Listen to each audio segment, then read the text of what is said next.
কক্সবাজারের ঝাউবাগান সহ সৈকতের বিভিন্ন পয়েন্টে বৈদ্যুতিক খুঁটিতে দীর্ঘদিন ধরে বাতি না থাকায় বেড়েছে ছিনতাই, ইফটিজিং সহ নানা অপরাধ। এতে আতঙ্কিত পর্যটকরা, যার নেতিবাচক প্রভাব পড়ছে পর্যটন শিল্পে। তবে প্রশাসন বলছে সৈকতের নষ্ট হওয়া বাতিগুলো সংস্কারে উদ্যোগ নেওয়া হচ্ছে।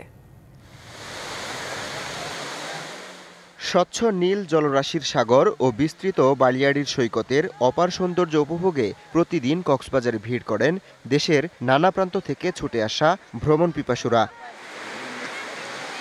মূলত ১২০ কিলোমিটার দীর্ঘ অবিচ্ছিন্ন সৈকতের কবিতা চত্বর থেকে কলাতলি পর্যন্ত ৩ কিলোমিটার এলাকা জুড়ে পর্যটকের সমাগম ঘটে বেশি। কিন্তু এই এলাকায় বৈদ্যুতিক খুঁটিগুলোর প্রায় ৭০% আলোকবাতি দীর্ঘদিন ধরে নষ্ট।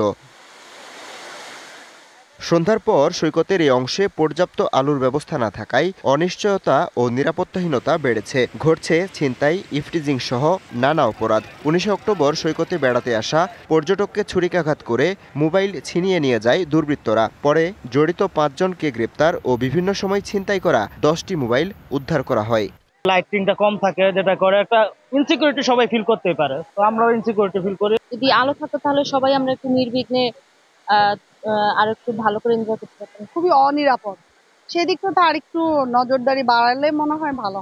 নায়াসিনামাইড ও স্যালিসাইলিক সমৃদ্ধ লিলি ফেস ওয়াশ, যা ফেসের ডেড স্কিন সেল দূর করে দেয় দ্বিগুণ ফাস্টার ব্রাইটেনিং। ছিনতাই আতঙ্কে ক্ষতিগ্রস্ত হচ্ছেন ব্যবসায়ীরাও। অভিযোগ আছে অপরাধ রোধে যথাযথ ব্যবস্থা নিচ্ছে না প্রশাসন। এখানে লাইট ছিল, আগে জ্বলতো, এখন জ্বলে না। যত অন্ধকার হয় তত এখানে ভয়াবহ হয়।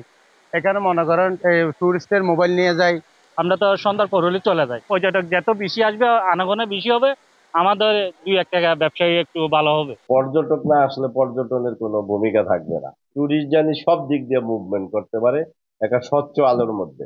এজন্য প্রশাসনের দিক থেকে হোটেল কর্তৃপক্ষ সবারই আগে আসতে হবে। টুরিস্ট পুলিশ বলছে এরই মধ্যে বেশ কিছু অপরাধীকে গ্রেপ্তার করা হয়েছে।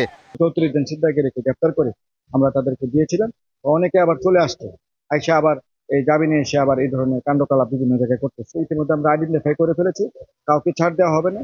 অবশ্য দ্রুত সমস্যা সমাধানের আশ্বাস জেলা প্রশাসনের। সুগন্ধা, লাবণী এবং কলাতলি, এই ৩টি পার্টে গত ১ সপ্তাহ ধরে কাজ চলছে যে কোথায় কোথায় আসলে আমাদের লাইটিং গুলি করতে হবে। অপরাধ দমনে শিগগিরই আলোকবাতির ব্যবস্থা করার দাবি পর্যটন সংশ্লিষ্টদের। DBC news desk.